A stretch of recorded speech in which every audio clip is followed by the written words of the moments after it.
আসসালামু আলাইকুম প্রিয় দর্শক। আজ আপনাদের নিয়েছি আমাদের সুতারকান্দি স্থলবন্দরে। আমি দেখাবো কিভাবে অটোমেটিক মেশিনে পাথর ভাঙ্গা হয়। আগে মেশিনটা দেখিয়ে নেই। এখানে বেশ কয়েকটি মেশিন রয়েছে, কয়েকটি সেলো মেশিন দ্বারা এগুলো পরিচালনা করা হয়, আর একটি জেনারেটর দ্বারা কয়েকটি মোটর রয়েছে, মোটরগুলো চালানো হয়। এই পুরো প্রক্রিয়া চালাতে মাত্র 2জন লোকের দরকার হয়।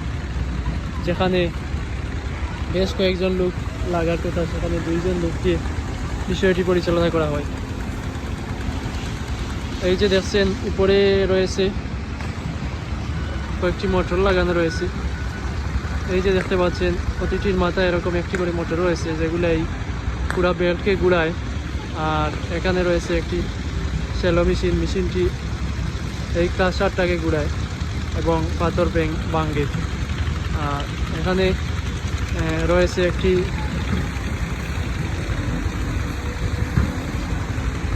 এই যে দেখতে পাচ্ছেন এইটার ভিতর পাথর দেওয়া হয়, বড় বড় এই বড় বড় বোল্টারগুলা, যেগুলা এই যে ছোটো একটি বাটন দ্বারা, এই যে লাল আর সবুজ বাটন, এই বাটন দ্বারা নিয়ন্ত্রণ করা হয়। এখানে একটি মোটর রয়েছে, এই পুরো প্রক্রিয়া এই মোটর দিয়ে নিয়ন্ত্রণ করা হয় এবং এটা দিয়ে পাথর তোলা হয়। এই বেল্ট দিয়ে পাথর উঠে এবং এই যে 2টি ক্রাশার রয়েছে, ক্রাশারগুলো এই প্রথমটিতে গিয়ে পড়ে।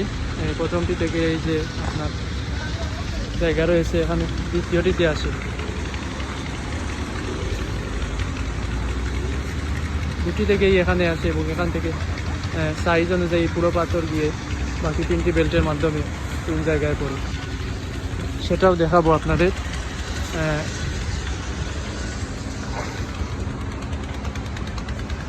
এই যে দেখতে পাচ্ছেন বেশ কয়েকটি বেল্ট,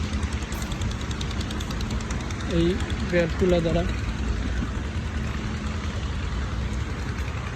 এই যে উপরে যে অংশটুকু দেখতে পাচ্ছেন, এখানে পানি দেওয়া হয়, যে পানি দিয়ে পাথর ময়লা পরিষ্কার করা হয়। এই যে পাথরের অবশিষ্ট ময়লা অংশটুকু এখানে এসে জমা হয়। ময়লাগুলা দূর করার পরে এই 2-3টি বেল্ট রয়েছে, 4টি বেল্ট, এই 4টি বেল্টের মাধ্যমে সাইজ অনুযায়ী 3/4 সাইজ, 3/4 ডাউন সাইজ, আর হচ্ছে আপনার 20 মিলি সাইজ, আর 1/2 ইঞ্চি, এরকম সাইজ আছে আর কি। সাইজ অনুযায়ী পাথর এসে পড়ে আর কি। ধন্যবাদ সবাইকে ভিডিওটি দেখার জন্য।